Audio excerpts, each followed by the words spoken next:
Have you ever wondered if the sit-stand desks are really capable of holding a lot of weight? Well, the Fezibo 6300 that I'm laying on is a triple motor sit-stand desk, and it says it can hold 330 pounds. Well, I'm pushing 200. I got a couple of 32-inch monitors behind me, a camera, some other gear on this desk. Let's go from a sitting height of, I believe, 29 inches up to a standing height of 43, and I'm gonna time it, see how long it takes.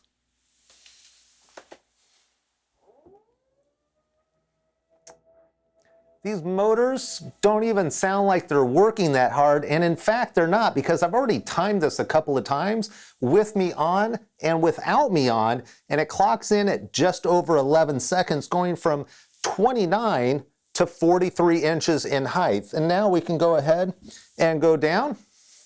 Again, not a problem. I have been really happy with the Fezibo desk, have not had any issues going up or down with just the monitors. I typically don't sit on it or lay on it, and I wouldn't recommend that you do either.